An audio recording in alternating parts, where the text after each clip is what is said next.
All right, this story is horrific and it is really tough to hear. A father and his two young children killed at the hands of an illegal immigrant who we just learned will basically get a slap on the wrist for those 3 precious lives that were lost. He's going to spend just 2 years in jail for that crime. Their heartbroken mother joined me yesterday right here on Fox and Friends, and here's what she told us. For some reason, it seems to me that they feel that he should have some sort of special circumstances and he should be treated differently because he is an illegal immigrant. Now, Angel moms from across the country are rushing to her side, making sure that she knows that she is not alone. Wendy Hartling is one of them, and she joins me right now. Wendy, thank you so much for being here. I know this is not an easy topic to talk about. It's probably not easy hearing from other women that have gone through something so similar to you. Tell us your story.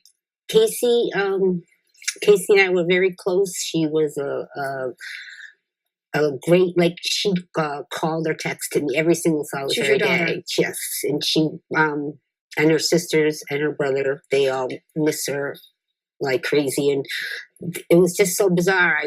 I was going through a CNA class, and because Casey was a CNA, we were going to get a job at the same place, and it happened halfway through that. So you think to yourself, how many people can say this? How many people do you know, me personally, that say, oh, my daughter was murdered by a criminal illegal alien? It's a lot more than I thought. And it seems like more people are finding that strength to come out and speak about it, hoping that it leads to change. So your daughter was murdered a little over 2 years ago. 2 years. A man who was in jail for another crime that had been committed, got out of jail, murdered your daughter. And you find out later that he had tried to be sent home back to Haiti 3 by times. ICE, but they didn't have the right paperwork.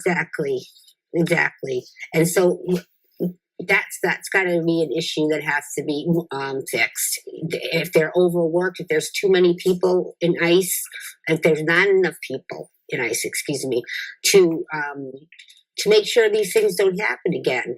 You know, they need to. The Congress needs to help the president. They need to provide. Congress has to provide with funds so we can build that wall, so that we can. What was the other thing? Build the wall. I have it in my.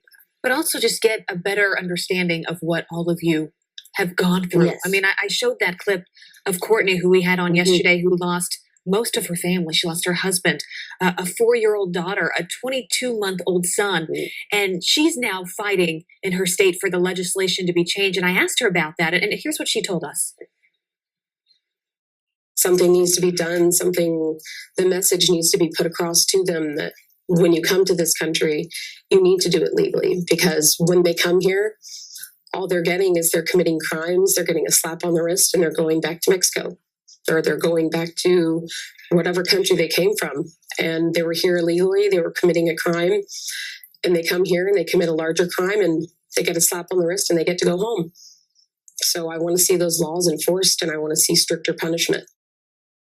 You're here nodding your head, Wendy. You listened to Courtney there. You're one of the unique people in this country that knows exactly how she's feeling. What would you say to her?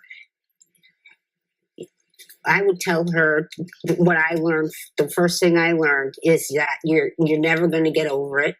You're never going to get over the grief, the pain. You have to learn how to live with it, and you have to learn how to go on, with your life. And because you have to have purpose, and her purpose is like my purpose. She wants to see the laws changed, or the laws that are already there enforced. And that's what, President Trump and Congress have to come together there and provide, like I said, funds and hire more agents and more technology at the border. So like with drones or something, so that they can stop the ones that trespass into the country or sneak into the country, and there's things that should be being done right now, Absolutely. And Well, and hopefully the local congressmen are listening. Yeah. Congress makers are listening to what Courtney was saying there. Yes. And, you know, your stories are so, so important in this conversation. Wendy, as I said, I know it's not easy. I'm so sorry for your loss. And I Thank appreciate you. you coming on and talking about it. Thanks for being here. thank you. All right. Well,